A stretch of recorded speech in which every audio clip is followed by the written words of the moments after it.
샬롬. 샬롬. 평안하셨습니까? 네. 샬롬이 무슨 뜻이죠? 평강. 네, 평안하라. 예수님께서 제자들을 보내시면서 뭐를 빌라 그랬어요? 평안을 빌라.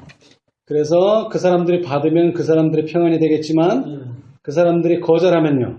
그 평안이. 네, 그 평안이 나에게 이른다. 네, 그러니까 여러분은 항상 다른 사람들을 대할 때 평안하라 는 마음으로 대하시면 그 사람에게도 평안이 있고 또 그 사람이 혹시 평안하지 않더라도 그 바람을 가진 여러분은 항상 평안하게 되실 것입니다. 네, 예수님께서 많은 일들을 행하셨는데 예수님이 무슨 일을 행하셨는지 우리가 어떻게 알 수 있습니까? 말씀을. 어떤 말씀? 어떤 책을 통해서? 성경 66권 중에 예, 사복음, 마태, 마가, 누가, 요한. 예. 근데 왜 4권일까요? 더 많이, 더 확실하게 5권, 6권을 기록하지.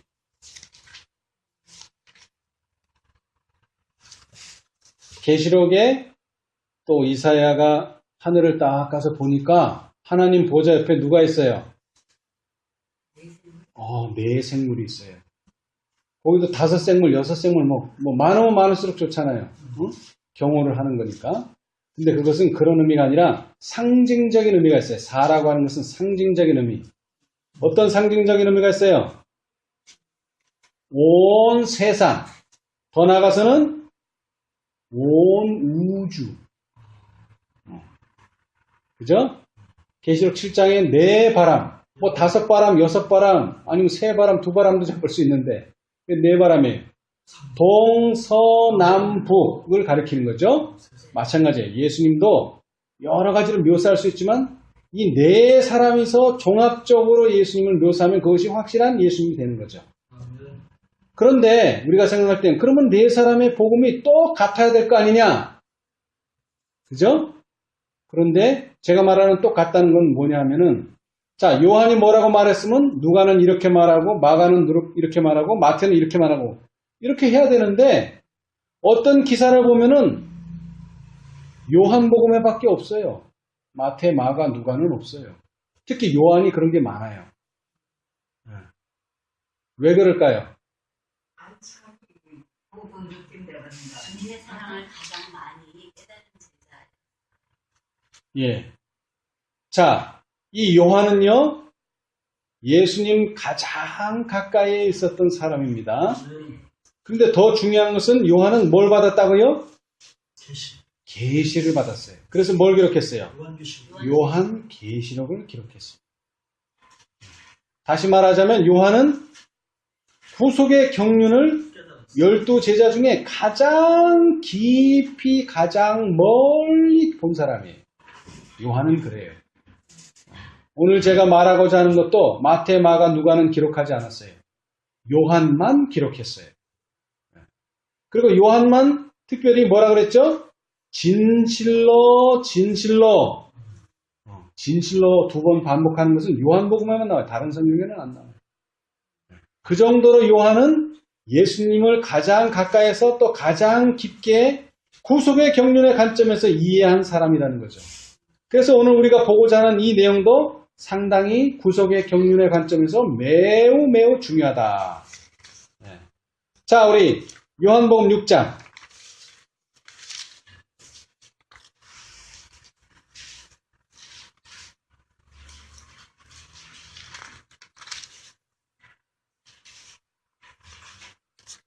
요한복음 6장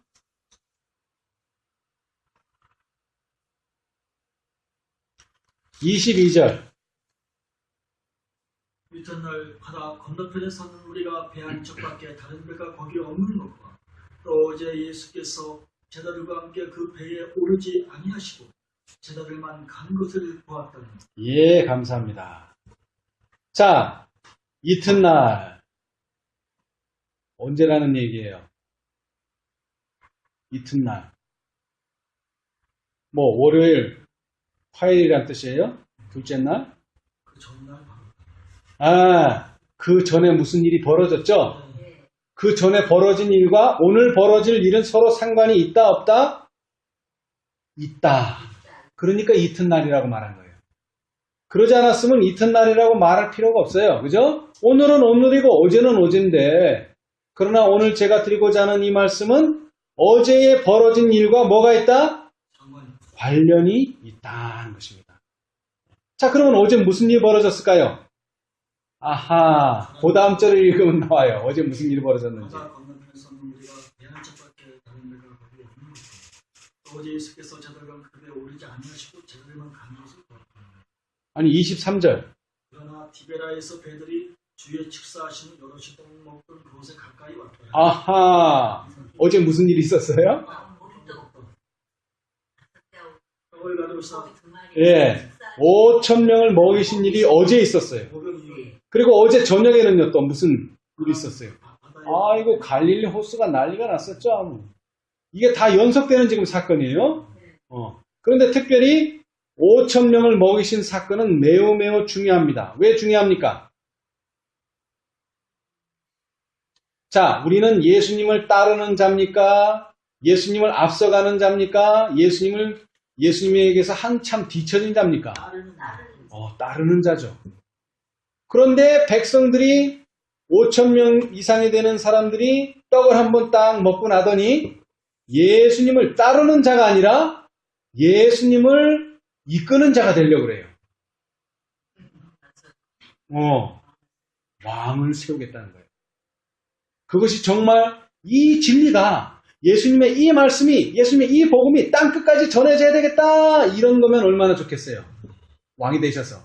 근데 그런 게 아니라 이분이 왕이 되면 내가 편안하게 잘 살겠다. 그런 이유에서 예수님을 왕으로 섬기고자 하는 거예요. 더 나아가서 이렇게 백성들이 예수님을 지지하면 유대 지도자들은 어떻게 한다고? 예수를 잡아 죽이는 거예요. 더 빨리. 예수님께서 6월절 날 돌아가셔야 되는데 그 날이 되기 전에 백성들이 막 분란을 일으키니까 지도자들도 더 손을 빨리 써서 예수님을 더 빨리 십자가에 매달 생각을 하고 그 계획을 실천할 거였어요. 그래서 예수님께서는 그 제안을 거절하실 수밖에 없어요. 자, 그런데 오늘 이 말씀은 이제 그 5,000명 이상이 되는 그 많은 사람들이 그 배불리 먹고 예수님을 왕으로 세우려고 하는 그것보다 더 중요한 문제는 예수님의 제자들 가운데도 그런 백성들과 뜻을 같이 하는 사람이 있었다는 거예요. 그래서 예수님께서는 이 사람들을 어떻게 하셔야 돼요? 아니죠. 보내는 게 아니죠. 잘못을 깨우쳐 주셔야 돼요. 뭐가 잘못인지. 그런데 꼭 이런 일에는 무슨 일이 벌어져요? 이런 잘못을 깨우치는 일에는 실망하고 돌아가는 사람들이 항상 있었어요. 사람이 그렇죠. 야, 너 잘한다. 너 응? 하고 칭찬하면 사람들이 다 좋아해요. 근데 뭐라고 얘기하면 그렇긴 그런데 요거 하나는 좀 고쳐야 되겠다 하고서 충고나 뭐 이런 걸 해주면 어떻게 해요? 사람들이 싫어해요. 특별히 어떤 사람들이 그래요? 지위가 높으면 높을수록 싫어해요. 지위가 낮은 사람은 그래도 덜 싫어해요. 근데 지위가 높으면 높을수록 더 싫어해요.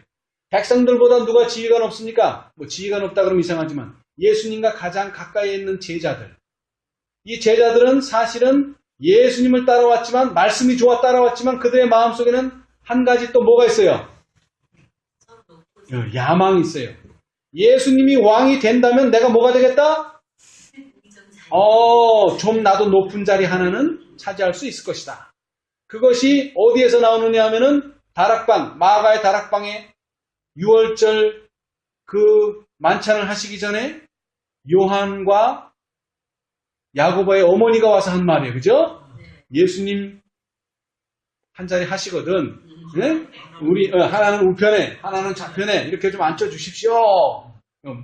지금 예수님이 어디로 가는지도 몰라요. 만약 그걸 이해했다면 그 말은 무슨 뜻이에요? 예수님이 십자가 가운데 달리시거든. 네? 요한은 오른편 십자가에 달리고 야고보는 왼편 십자가에 달리라는 그런 뜻인 줄도 모르고 지금 말하고 있는 거예요. 예수님이 십자가로 가고 있는데 왕위로 가고 있는 줄 착각하고 있어요. 그러나 그것은 그 부모만 그렇게 생각한 게 아니고 대부분, 아니 거의 모든 유대인들이 그렇게 생각하고 있어요. 이분이 메시아라면 당연히 뭐가 될 것이다? 왕이 될 것이다. 1844년에 어떻게 예언을 풀이했어요? 2300주야를 쫙 풀면서 성서 정결은 곧 뭐다? 세상의 심판이요? 세상의 심판하시려면 누가 오셔야 된다? 예수님이 오셔야 된다. 재림으로 싹 설명이 돼버린 거예요. 그래서 10월 22일은 심판하는 날이 아니고 그죠? 재림하시는 날이다. 이렇게 잘못 이해하는 바람에 어떻게 됐어요? 어마어마하게 큰 실망을 당하게 됐죠. 자, 예수님의 제자들은 또 어때요? 예수님이 왕이 될 줄 알았는데 갑자기 어떻게 된 거예요? 돌아가신 거예요. 돌아가셨어요. 엄청난 실망을 했죠. 심지어 화요일은 뭐라고 설명했어요? 자, 예수님이 십자가에 달리시는 것을 당한 그 실망이 큰가? 1844년 10월 20일 날 예수님이 안 오셔서 실망한 그 재림 신자들의 실망이 큰가? 누가 크다 그랬어요? 예수님의 제자들의 실망이 더 크다. 더 크다 그랬어요. 아주 철석같이 믿었어요. 철석같이 그렇게 될 거라고. 그럼 믿음이 아니죠? 당연히 그렇게 될 거라고 생각을 했었어요. 그런데 그 일이 그렇게 되지 않았어요. 생각을 해보세요. 얼마나 정말 대단한 실망이었는가. 자, 그러나 감사하게도 예수님께서는 12명의 제자들이 이런 실망을 당하기는 했지만 그 전에 오늘 갈릴리에서 위기를 통해서 작은 시험을 통과하게 됩니다. 어떻게 통과했습니까? 자, 뒤를 봅시다. 6장 뒤편에. 6장이 상당히 깁니다. 상당히 길어요. 자, 여기 보시면은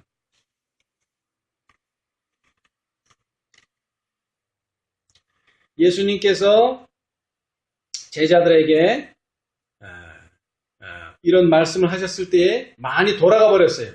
그러니까 베드로에게 너도 가려느냐? 그죠? 예. 시몬 베드로가 대답하여 주여 영생의 말씀이 계시네 우리가 믿기로 가오리까. 아멘. 네. 베드로가 이 시험에 어떻게 됐어요? 당당하게 합격했죠. 당당하게. 왜? 돌아가는 사람이 있었지만 왜 우리가 돌아가느냐? 근데 왜 안 돌아간다는 거예요, 나는? 영생의 말씀, 이 말씀 들으니까 내가 기쁨과 즐거움이 있고 내가 구원 얻겠다는 소망이 있고 확신이 있는데 왜 내가 돌아가느냐? 그러나 아까도 말했지만 많은 제자들 돌아갔습니다. 그때는 몇 명도 예수님께서 보냈어요? 70명도 보내고 그랬죠? 근데 이제 70명이 안 돼요, 이제. 12명밖에 안 돼요. 근데 또 뭐라 그랬어요? 12명 중에 또 다가 아니에요, 또 그 중에 한 명은 또 버리는 사람이 나올 거예요. 또 버리는 사람이 나와요. 그러나 감사하게도 11명은 그 시련을 실패하기는 했지만 돌아서지는 않았어요. 그 힘이 어디 있는가 우리는 배워야 된다 이거예요. 우리가 살다 보면 말씀대로 살다 보면 뭐 할 때가 있어요? 이기는 때도 있지만 지는 때도 있어요. 근데 왜 우리가 이 신앙을 포기하지 않습니까? 왜 우리가 포기하지 않아요? 그것을 오늘 우리가 배워야 된다 이거예요.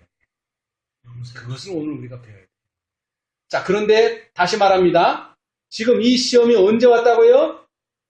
5,000명을 배불리 먹이신 다음에 왔다는 거예요.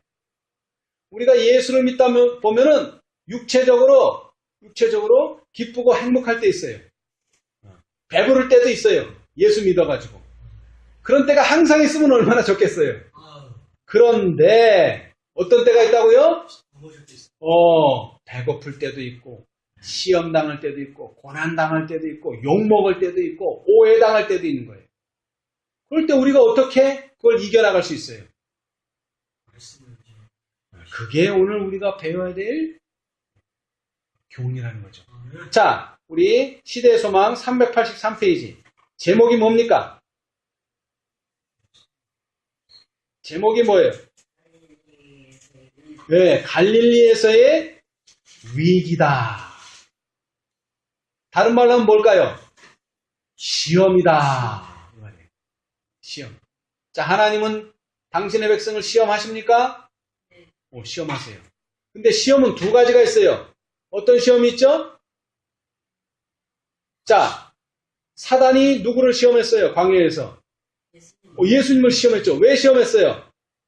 자, 네가 예수를 믿나, 하나님을 신뢰하나 안 신뢰하나 보려고 시험한 게 아니고 실패하게 만들려고 한 게 시험이 있어요.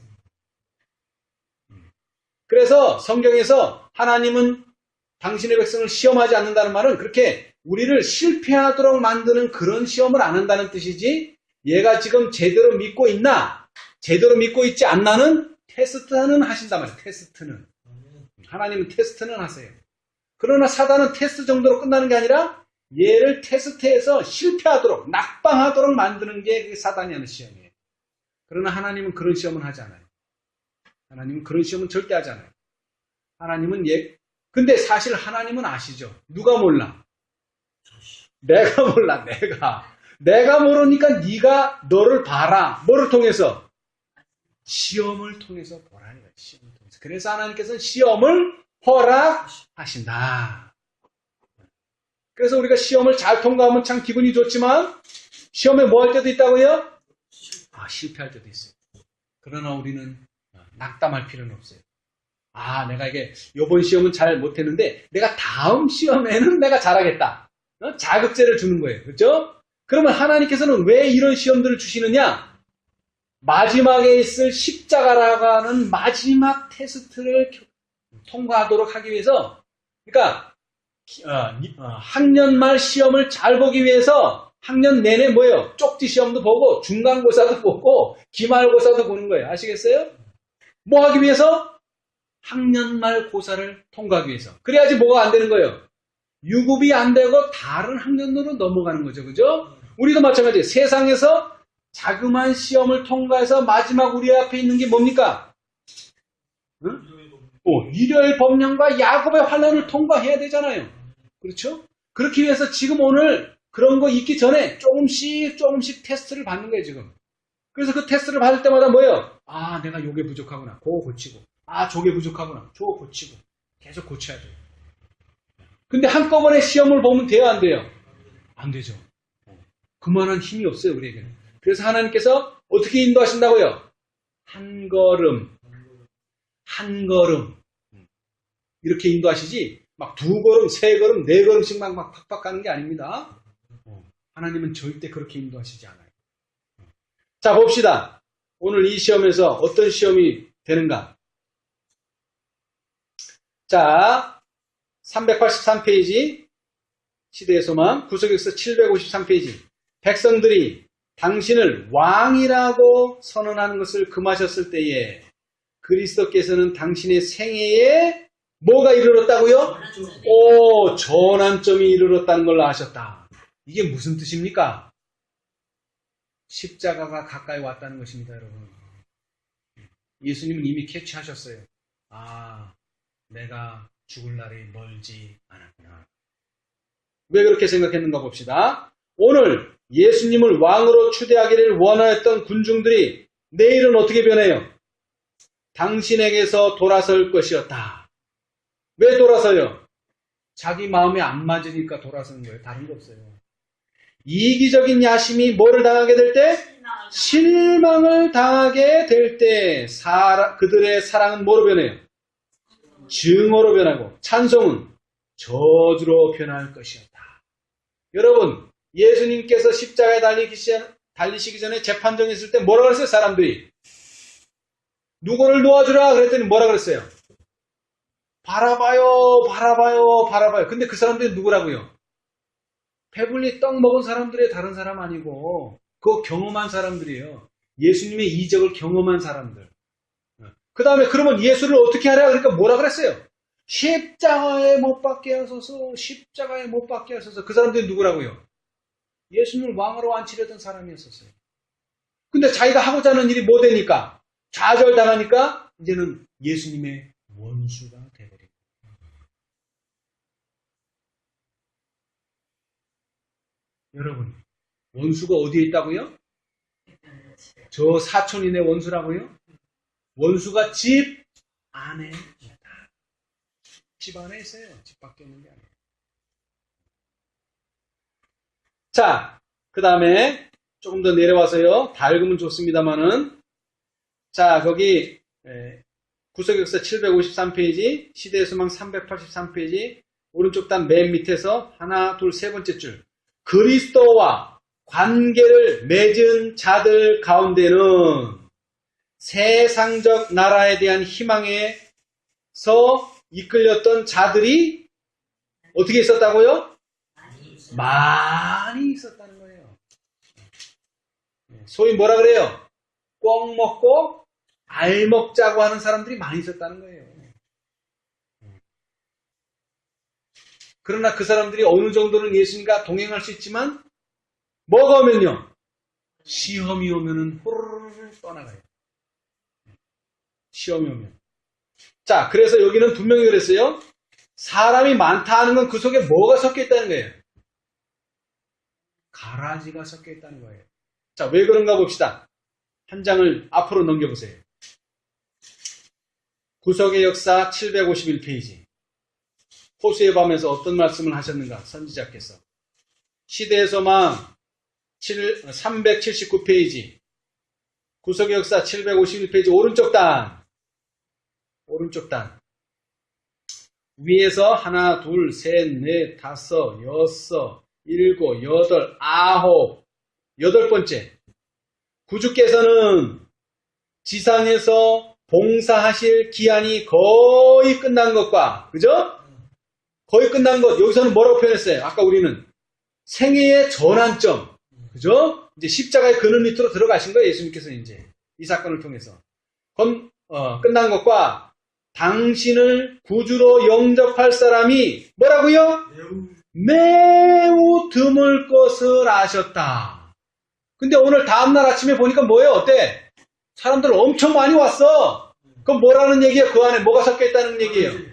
가라지가 섞여 있다는 얘기예요. 절대 하나님을 예수님을 영접하는 사람은 너 엄수 때만 8명이 아니고 1세기 때나 10세기 때나 16세기 때나 재림운동 당시나 지금이나 똑같이 매우 드물다는 것입니다. 절대로 많지 않습니다. 매우 드뭅니다. 왜 드물어요? 진리는 환영받지 못합니다. 언제나 그렇습니다. 진리는 환영받지 못합니다. 언제나 환영받지 못해요. 자, 우리 한 장 넘겨서요.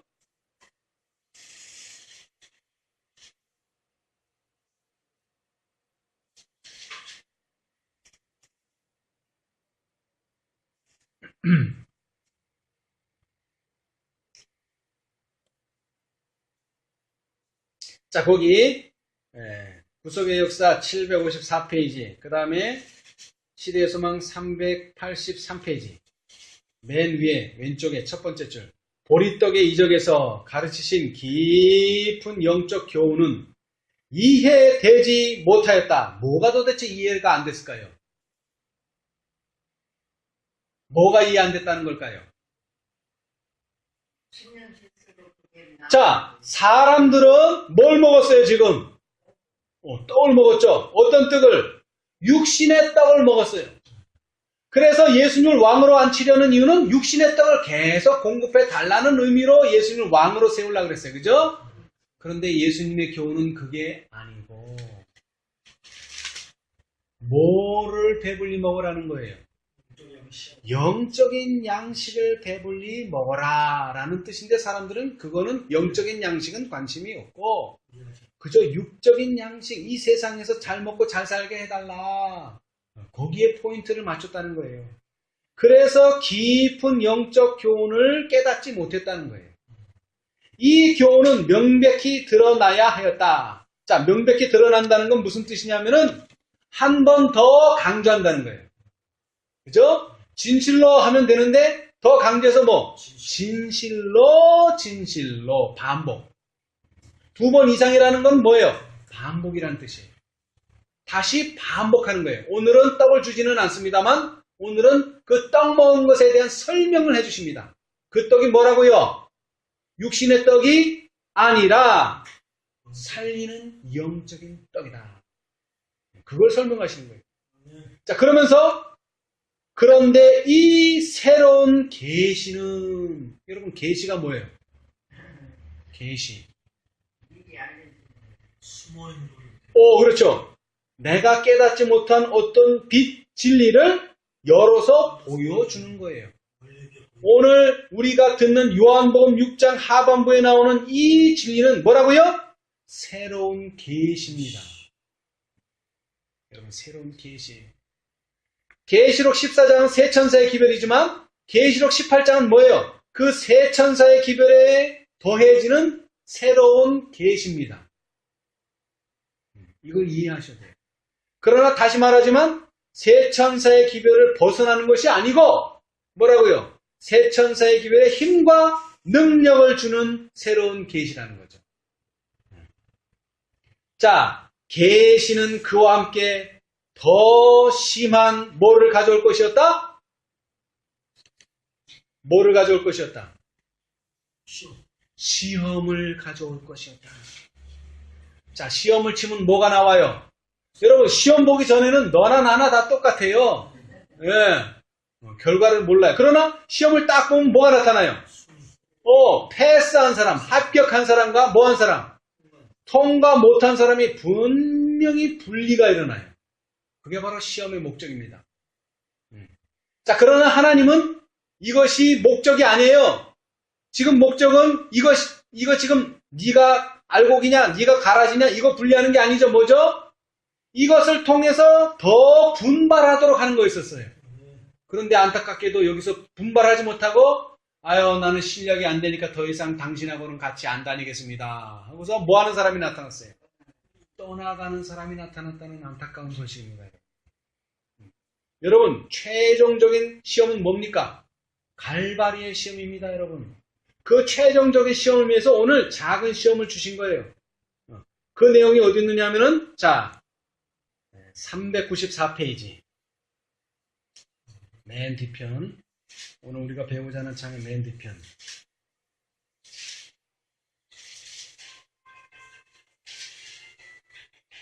자, 구속의 역사 760페이지. 네.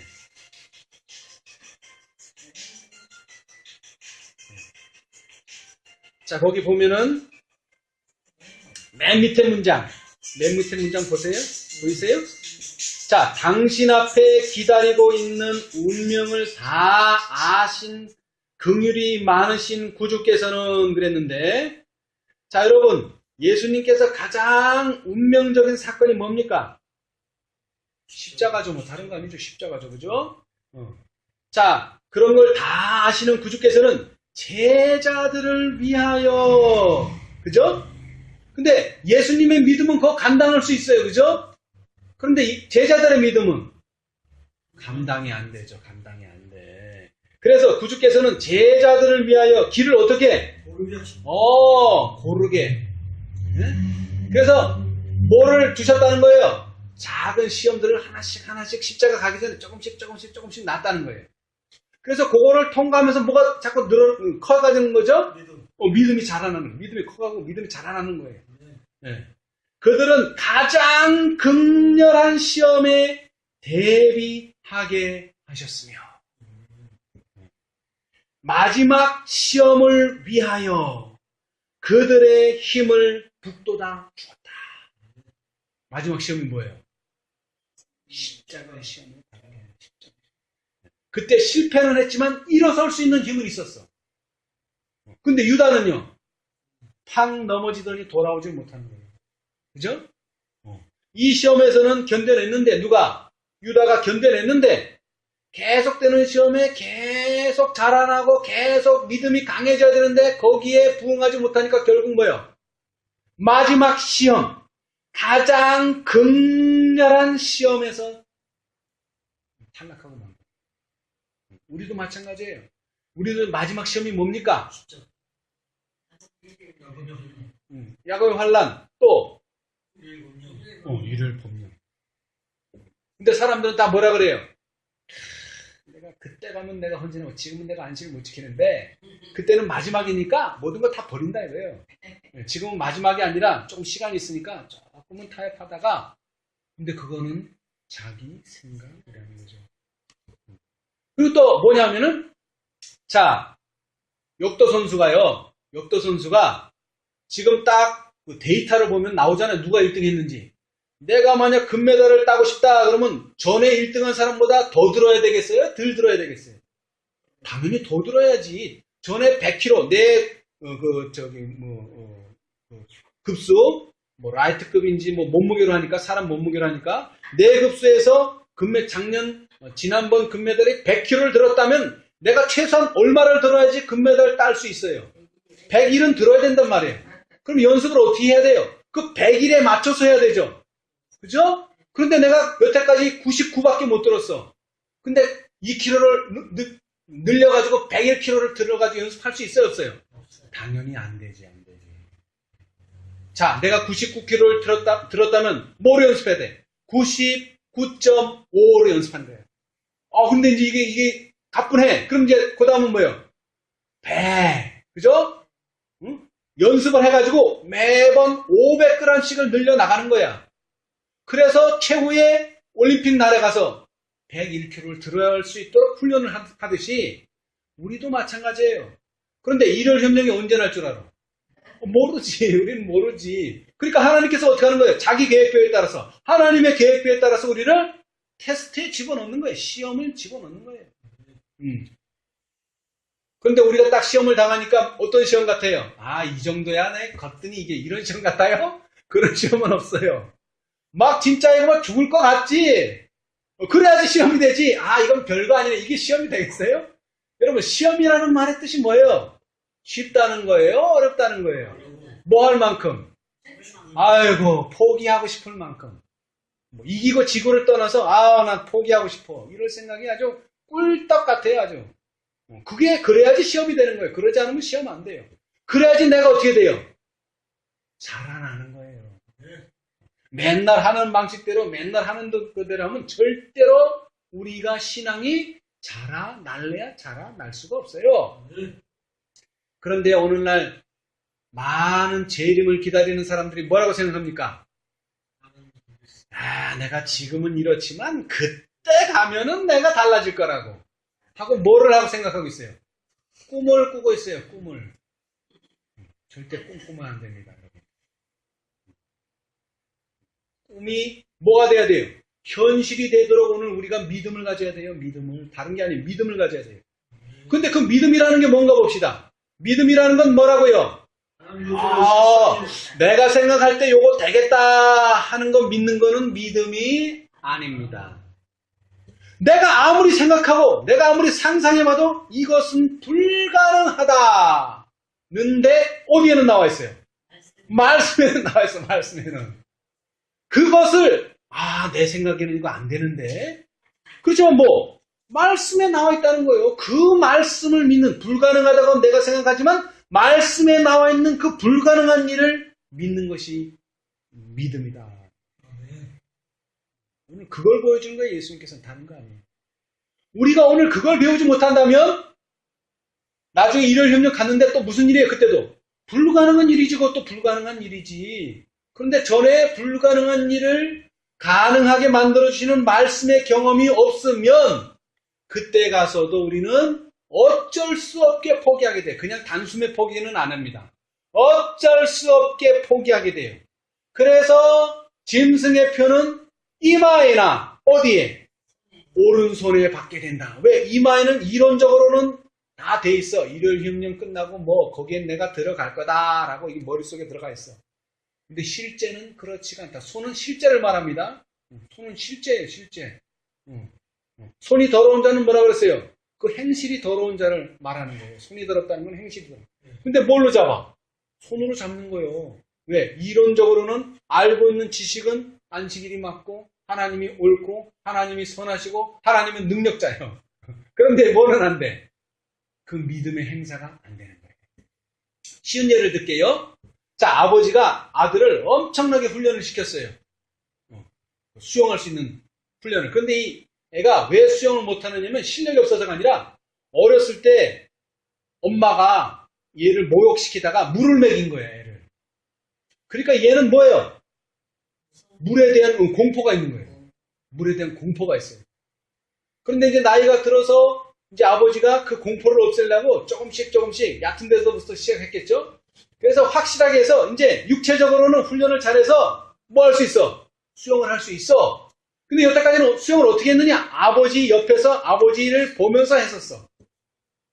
그런데 아버지가 마지막 날, 테스트 마지막 날, 수영하는 마지막 날, 자, 아들아, 너 나 믿느냐? 아, 나 아버지 믿어요. 그래? 그러면 나 없이 너 혼자 물에 들어가서 수영을 한번 해봐라. 아버지, 저 아버지 믿어요. 근데 물은 못 들어가겠어요. 그 말이 되는 소리예요? 안 되는 소리예요? 믿는다면 어떻게 해야 돼요? 들어가야지. 안 들어간다는 말은 못 믿겠다는 뜻이죠. 신앙생활도 똑같아요. 네가 믿음이 있느냐? 그러면 시험을 통과해봐라. 아, 저는 하나님 믿습니다. 그런데 이거는 시험이 좀 너무 큽니다. 이거 통과할 수 없습니다. 손을 막 흔드는 거예요. 안 된다고. 그것은 하나님을 믿는 것이 아니라는 거예요. 아니, 하나님, 이렇게 기막힌 일이 저한테 벌어졌는데 이거는 다른 사람은 경험할 수 없는 기막힌 일이에요. 근데 그 일이 나한테 벌어졌다면 하나님께서 허락하신 거예요. 하나님은 모르는 사이에 그런 시험이 온 거예요. 허락하셨으니까 맞지. 하나님 통과 안 하고 그냥 들어오는 시험은 없어요. 그런데 내가 볼 땐 뭐 같아? 아니, 하나님이 이렇게 큰 시험을 나한테 주셨을까? 그래서 고린도서에 뭐라 그랬어요? 시험이 왔다는 것은 내가 감당할 수 있다? 없다? 있다. 그걸 믿으라는 겁니다. 만약 기가 막힌 일이 왔더라도 이것이 나한테 왔다면 내가 감당할 수 있다? 없다? 있다. 그걸 믿으라는 거예요. 그거를. 믿어집니까? 안 믿어집니까? 안 믿어지죠. 그럴 때 믿음을 행사하는 거예요. 에? 믿어지는 거를 뭐하러 믿으라 그래? 믿어지는데 뭐 다른 말 안 해도 믿어줘. 그런 건 믿으라고 안 해요. 근데 왜 자꾸 예수님이 믿어라 그래? 안 믿어지니까 믿으라는 거예요. 안 믿어지니까. 여러분, 자연스럽게 믿어진다면 그거는 믿음의 대상이 잘못된 거예요. 성경이 말하는 믿음을 요구하는 것들은 다 안 믿어지는 일들이에요. 불가능한 일들이에요. 그거 믿으라는 겁니다. 가능한 일 같으면 믿으라고 할 필요가 없어요. 믿으라고 안 해도 잘 되는데 뭘 믿어? 근데 이건 믿어야 되는 거야. 아브라함이 그랬죠. 아브라함이 뭐라 그랬어요? 내가 아들을 낳겠다. 믿었어요. 그죠? 믿었는데 뭐를 하는 거예요? 믿었는데 시간이 지나는데 뭐 될 것 같은 기미가 안 보여요. 기미조차 안 보여요. 그러니까 어떻게 하겠다는 거예요? 내가 좀 뭔가 일을 해서 도와야 되겠다는 생각이 드는 거죠. 근데 그 도움이 정말 믿음으로 도운 거예요? 그건 행위로 도왔다고 말하는 거예요. 믿음으로 도왔으면 어떻게 낳아야 돼요? 사라와 아브라함 사이에서 아들을 낳아야 돼요. 그런데 가만히 생각해보니까 나는 아직 낳을 수 있는데, 아기를 낳을 수 있는데 부인이 아기를 낳을 수 없어. 그러니까 부인을 바꿔치기 한 거죠. 아기 낳을 수 있는 부인으로. 그게 바로 인간의 생각이랍니다.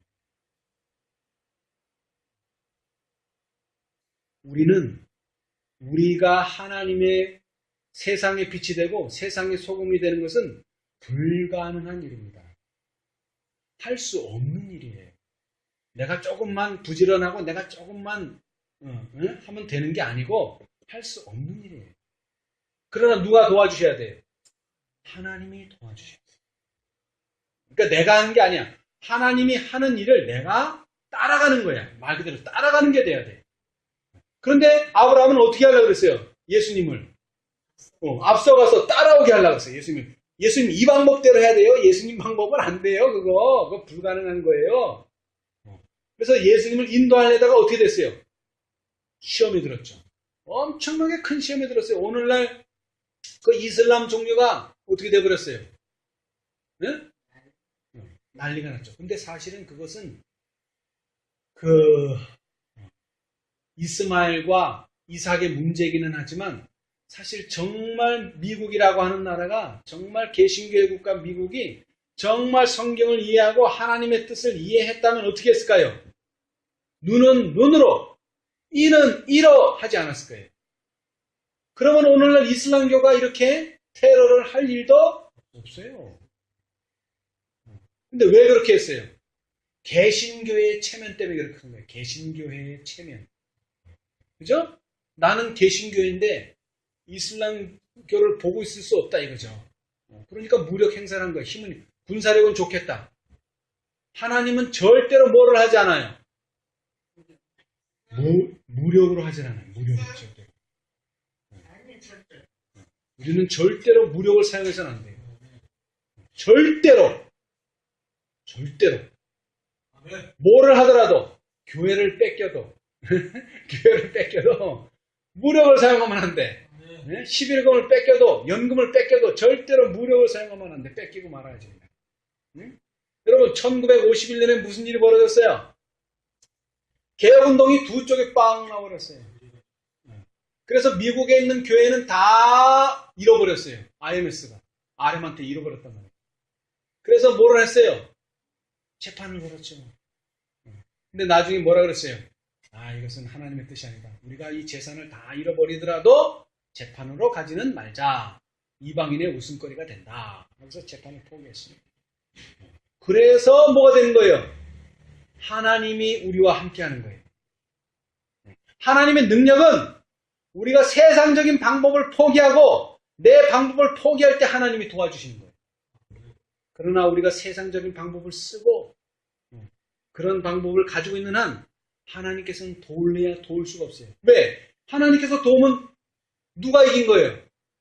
자기 방법이 이긴 거지. 그죠? 그러니까 왜 기도원이 300명을 남겨놔야 돼요? 300명으로 안 하면은 이기면 누구에게 영광이 돌아간다고요? 기도원에게 돌아간단 말이에요. 기도원에게 돌아갈 수밖에 없어요. 왜? 2만 명이라는 군사가 많으니까. 그래서 이것은 전적으로 누가 이기게 해주셨다. 하나님이 아니고는 이건 있을 수 없는 일이다 라고 되기 위해서 300명이 필요한 거예요. 아시겠어요? 그렇게 될 때까지 뭐가 돼야 돼요, 우리가?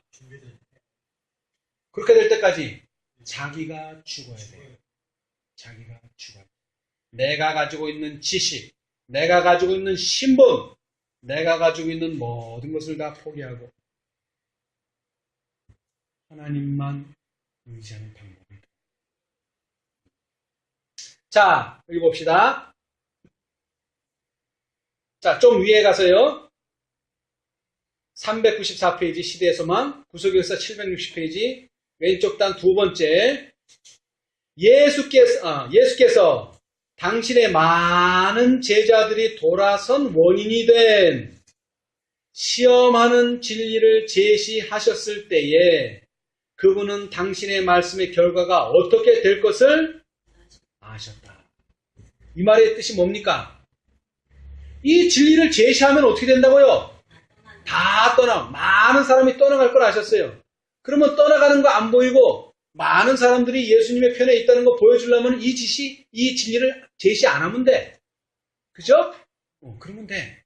그러나 이렇게 하지 않을 수 없었던 이유는 뭐예요? 이렇게 하지 않을 수 없었던 이유는 그렇게 가만 놔두면은 지금 떠나지 않았던 12명까지도 뭐가 되는 거예요? 12명도 어떻게 돼요? 물이 들어가지고 뭐가 진리고 뭐가 옳은지를 구분을 못해요. 지금은 구분했지만 아시겠어요? 그래서 하나님께서는 첫째 천사를 주고 그 다음에 좀 더 큰 둘째, 그 다음에 좀 더 큰 셋째 이렇게 점점 뭐를 주는 거예요? 시험하는 진리를 주는 거예요. 시험하는 진리를 한꺼번에 막 탁 주면 안 돼요. 다 떨어져 나가지 뭐 남을 사람 없어요. 무슨 얘기인지 아시겠죠? 그 단계마다 남는 자가 항상 있다는 거예요. 그죠? 에베소 교회 남은 자가 어떤 교회를 형성했어요? 서머나 교회를 형성하고 서머나 교회의 남은 자들이 버가모 교회. 그래서 7단계를 쫙 걸쳐 나와서 누가 나오는 거예요? 라오디기아 교회의 남은 자들이 나오는 거예요. 그래서 성경은 7번 연단하는 거예요. 7번. 그래서 뭐를 만드는 거예요? 아주 훌륭한 금, 불러 연단한 금을 만들어내는 거예요. 이거는 이 시대만으로 나오는 게 아니에요. 그런데 우리는 그러면은 아담과 하와 때부터 살지 않았는데 왜 우리가 연단 받느냐? 아담과 하와 때부터 나왔던 모든 진리가 언제 다 밝혀졌어요? 오늘날 마지막 때에, 그죠? 모든 진리가 다 드러났잖아요. 우리가 마지막에 살다 보니까 우리는 모든 진리를 다 들었어요. 그래서 우리가 그 진리로 다 뭐를 받은 거예요? 연단을 받은 거예요. 연단. 응? 진리가 올 때마다 연단. 다니엘 시대 때 연단이 뭐예요? 우상에게 절하느냐? 안 하느냐? 그게 연단이야. 노아 시대 때는 방주에 들어가느냐? 안 들어가느냐? 엘리야 시대 때는 바알의 선지자의 무릎을 꿇느냐? 안 꿇느냐? 그게 시대마다 시험이 되어온 거예요. 예수님 당시는 예수를 받아들이느냐? 거절하느냐? 그게 시험이 되는 거예요. 그래서 매 시대마다 시험하는 진리를 뭐라 그래요? 한마디로 얘기하면 현대 진리라. 우리는 그렇게 정의되는 거예요. 현대 진리가 하는 일이 뭐라고요? 시험하는 거예요. 시험하는 거. 그 시험에 통과하면 어떻게 돼요? 우리는 연단을 받지만 그 시험에 통과하지 못하면 어떻게 된다고요? 우리는 진리를 배반하는 자들에게 속할 수밖에 없다. 자, 좀 더 읽어봅시다. 그러나 그분은 성취하실 자비의 목적을 가지고 계셨다. 그분께서는 시험이 올 때에 당신의 사랑하는 제자 하나하나가 심한 시련을 당할 것을 미리 보셨다. 여러분, 시험을요, 교회가 받는 게 아니에요. 교회가 절대로 받지 않습니다. 한 사람 한 사람 시험 받아요, 여러분. 한 사람 한 사람. 개인적으로 시험 받아요. 절대 교회가 받는 게 아니에요. 우리가 이번에 경험했죠? 교회가 받는 게 아니에요. 한 사람 한 사람이 개인적으로 시험을 받아요. 겟세마네에서의 그분의 고뇌, 배신을 당해 십자가에 못 박히시는 일 등은 그들에게 가장 쓰라린 시련이 될 것이었다. 맞죠? 십자가? 근데 그 전에 이런 시련을 받아야 되는 거예요. 시험을 미리 주지 않으셨다면 어떻게 됐을까요? 그때 가면은 뭐 다 쓸려 내려갔죠, 뭐. 단순히 이기적인 동기에서 움직이던 많은 사람들이 그들과 관련되었을 것이다. 그들과 관련됐다는 게 뭐예요? 여러분, 구약의 제사를 드릴 때는요, 태워야 될 게 있고, 하나님께 가져가야 될 게 있어요. 버려야 될 게 있고. 뭘 버리라 그랬어요? 내장하고 이런 거는 버리라 그랬죠? 근데 내장과 올라 뭘 버리라 그랬어요? 기름, 지방. 이거는 하나님이 받지 않는다 그랬어요. 근데 여러분 한번 가만히 보세요. 대장장이 옛날에는 뭐라 그러죠? 그런 짐승 잡는 사람? 백정이라 그러죠. 백정들은요, 칼 엄청 잘 씁니다. 왜 잘 써야 돼요? 잘 안 쓰면은 뭐와 뭐를 분리가 안 돼요, 잘. 살과 지방이 아주 딱 달라붙어 있어요. 아주 딱 달라붙어 있어. 그래서 이게 분리가 잘 안 돼. 분리가 안 돼. 여러분, 히브리서 말씀. 하나님 말씀은 살았고 운동력이 있어. 좌우의 날선 검과 같아서 뭘 한다는 거예요? 죄와 의. 그 다음에 살과 지방. 중요한 것과 중요하지 않은 것을 착착 분리해낸다는 겁니다, 여러분. 자, 지금도 마찬가지예요. 이 사람들을 지금 이 순간에 뭐를 해야 되는데, 분리시켜야 되는데, 지금 분리 안 시키면은 넝쿨손과 같아서 이 넝쿨손이 이제 제자들의 몸을 휘 감아가는 거예요. 아시겠어요? 자, 계시록 18장에도 나오죠? 내 백성아, 거기서 나오라. 왜 나와? 거기 안에 있어도 구원하시면 되지. 그렇게 할 수 없다는 거예요. 그 안에 있으면 어떻게 된다고요? 멸망당할 수밖에 없다는 거예요. 하나님인데 전능하신 하나님이 왜 바벨론에 있다고 구원을 못 줘? 그건 당신 생각이고. 자, 항상 제가 강조합니다. 자, 홍수가 났어요. 근데 하나님은 어떤 방법으로 구원하시려고 그랬어요? 사람을 통해서 구원하시려고 그랬어요. 근데 이 사람은 어떻게 구원 얻는다고 그랬어요? 하늘에서 동아줄이 내려오기를 기다리는 거예요. 하늘에서 동아줄이. 근데 동아줄이 안 내려와. 그러니까 뭐예요? 하나님이 날 버리셨다 이거죠. 하나님은 버리지 않았습니다. 자, 이 교훈에서도 분명히 보지만 하나님은 절대로 우리를 버리지 않으십니다. 절대로 우리를 버리지 않아요. 근데 누가 내가 버려요? 내가 하나님의 그 손을 놓기 때문에 내가 멸망당해요. 자, 봅시다. 이 성경절에 나와 있습니다. 이미 여기에. 나중에 집에 가셔서 깊이 읽어보시고 전체도 읽어보시고 이 성경절도 71절까지 다 읽어보세요. 자, 우리는 엑기스만 먹겠습니다. 자, 386페이지 시대의소망 386, 387 구속역사 755페이지 그리스도께서는 다시 이 완고한 심령에 호소하셨다. 어떤 완고한 심령? 예수님을 거절했으면 버려야지. 버리지 않습니다. 예수님. 한 번 거절했다고 버리지 않아요. 두 번 거절했다고 버리지 않아요. 끝까지 거절하면 버릴 수밖에 없어요. 자, 어떻게 버려지는가? 내게 오는 자는 내가 결코 내어 쫓지 아니리라. 이게 무슨 말이냐면 그분께서는 무엇으로? 믿음으로 당신을 영접하는 자는 영생을 얻을 것이라고 다 영생을 얻을 것이라고 말씀하셨다. 한 사람도 잃어버릴 수 없다. 잃어버릴 수가 없는 거예요. 수 자체가 없어. 가능성이 없어. 이거는. 근데 왜 잃어버리는 사람들이 있어요? 그들이 거절하기 때문에 자꾸 손을 내는데 계속 거절하는 거야. 계속. 그래서 멸망을 당하는 거예요. 자, 그런데 사실 우리가 내가 예수님을 거절한다 이렇게 표현했지만은 사실 그런 게 하루 만에 이루어진 일입니까? 아니에요. 아니에요. 절대로 아니에요. 내가 예수님을 한 번 거절했기 때문에 멸망하나요? 아니에요. 계속 언제까지? 끝까지 거절하기 때문에 내가 멸망당하는 거예요. 그러면 예수님께서는 어떻게 역사하실까요? 네? 예수님은 어떻게 역사하실까요? 자, 여러분. 한 끼 안 먹는다고 사람 죽습니까? 두 끼 안 먹는다고 사람 죽습니까? 10끼 안 먹는다고 사람 죽습니까? 예수님은 얼마도 굶으셨어요? 40일. 그래도 안 죽습니다. 그런데 100일 굶으면요. 죽습니다, 여러분. 죽어요. 물론 예수님은 사람이 얼마까지 안 먹으면 죽는가 시험하기 위해서 하신 것은 아니시지만 여러분, 한 끼 안 먹는다고 죽는 거 아닙니다. 한 번 잘못했다고 우리 죽는 거 아니에요. 한 번 예수님을 거절했다고 그것이 완전한 거절이 되는 건 아니에요. 그러나 한 번의 거절은 뭐 하도록 만들어요? 또 우리를 두 번 거절하도록 만들어요. 또 두 번 거절하면 세 번 거절하도록 만들어요.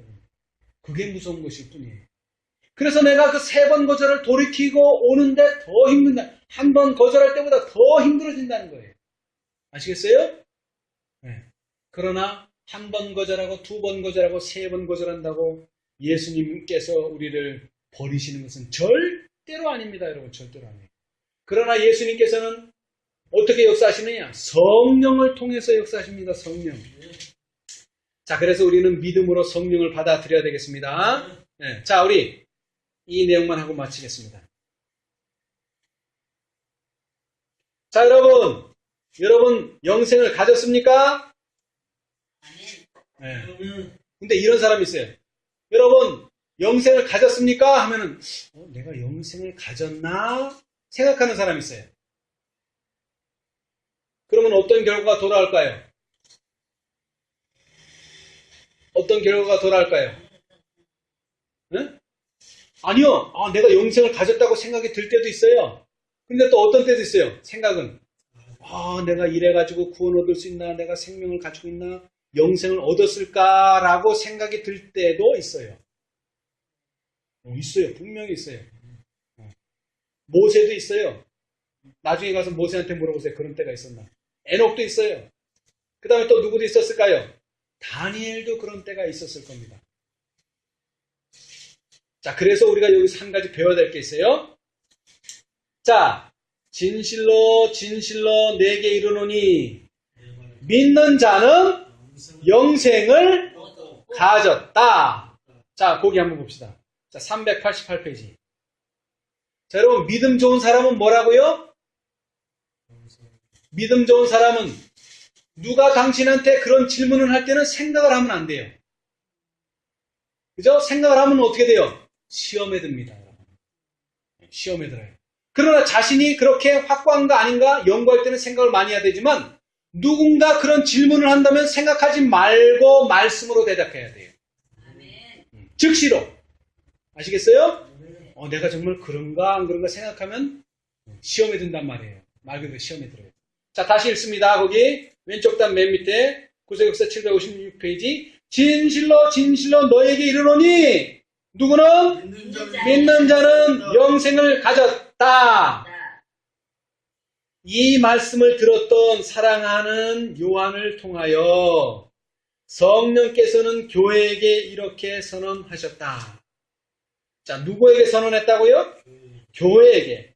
증거는 이것이니 하나님이 우리에게 영생을 주신 것과 이 생명이 그의 아들 안에 있는 그것이자 이니라. 아들이 있는 자에게는 뭐가 있고?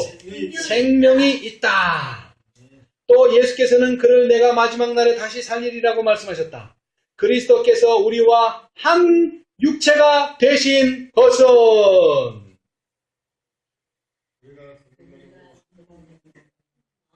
이게 무슨 뜻입니까?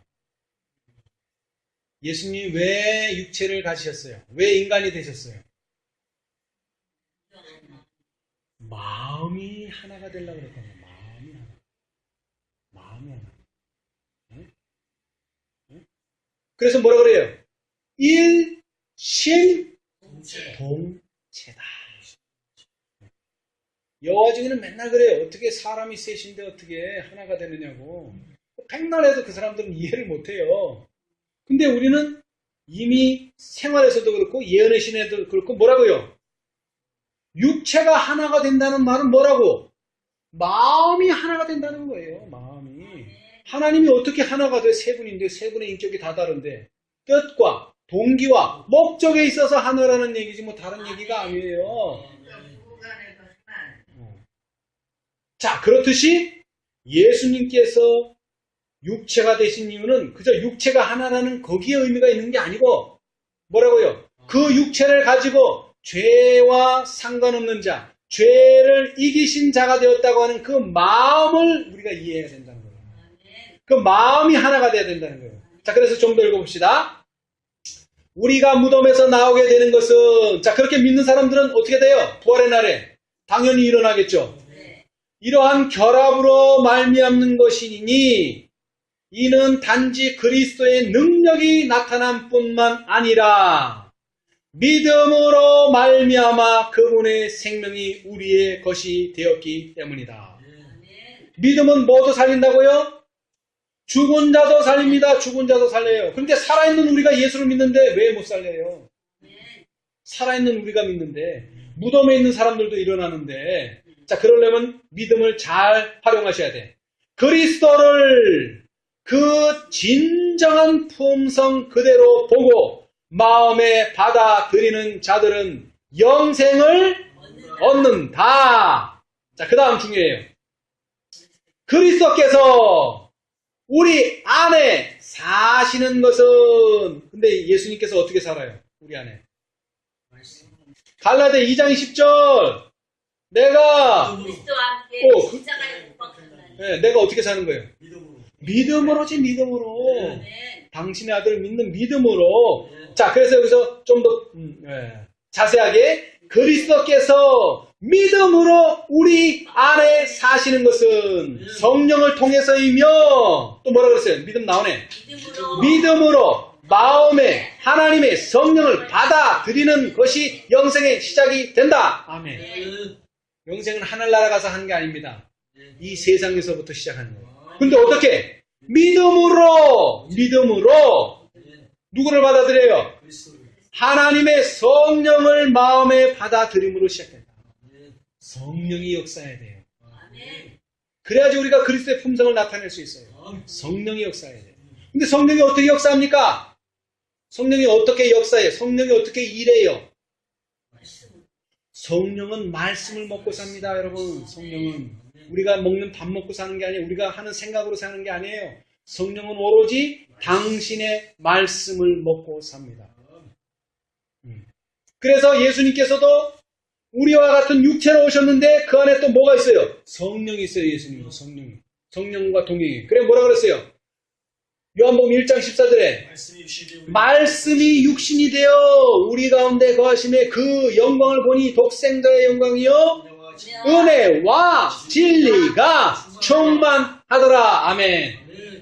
오늘 우리도 믿음으로 마음에 하나님의 성령을 받아 들으시게 되기를 바랍니다. 아멘. 그래서 우리의 믿음이 어디 위에 기초해야 된다고요? 말씀 위에 기초해야 된다. 네. 그러면 우리는 절대로 뭐 하지 않습니까? 흔들리지 않고 그렇게 돌아간 사람처럼 돌아가지도 않고 예수님이 십자가에 달리실 때 우리도 그분과 함께 자진하여 십자가에 달리시는 것을 아무런 거리낌 없이 감당할 수 있는 믿음이 생긴다 하는 것입니다. 자, 우리 이 말씀은 딱 한 절 읽고 마치겠습니다. 자, 390페이지 시대의 소망. 구속 역사 757페이지. 오른쪽 단 밑에 첫 번째 단 그 위에 마태복음 4장 4절 있죠? 거기서 하나, 둘, 셋, 넷, 다섯 번째 줄. 구주께서는 당신을 따르는 자들의 마음을, 자들의 믿음을, 네? 자들의 믿음을 어디 위에? 말씀 위에 뭐? 고정시키기를 원하셨다. 아멘. 왔다 갔다 하면 안 돼요. 말씀에다가 못을 팍 박으세요, 그냥. 말씀에서 흔들리면 안 돼. 그러면 어떻게 되는 거예요? 그러면 영생이 시작하는 거지 뭐 다른 게 아니라 영생이. 여러분을 보지 마세요. 여러분이 보일 때 여러분을 보지 마세요. 예수님의 말씀. 구주께서는 당신을 따르는 자들의 믿음을 말씀 위에 고정시키기를 원하셨다. 그분의 눈에 보이던 임재가 거두어질 때 여러분 예수님께서 십자가에 돌아가셔서 또 그 다음에 부활하셔서 그 다음에 하늘에 승천하셔서 예수님은 눈에 보이지 않지만 뭐는요? 그 말씀은 뭐가 된 거예요? 오순절날에 능력을 가져온 거 아닙니까? 예수님도 안 계신데 그들의 능력의 원천이 되지 않으면 안 되었다. 그럼 말씀에서 능력이 나오는 거예요. 말씀 때문에 우리는 시체입니다. 말 그대로 시체. 우리는 말씀 때문에 시체예요. 우리 모두 우리의 믿음을 당신의 말씀에 고정시키기를 간절히 바라면서 말씀 마치겠습니다. 아멘. 감사합니다.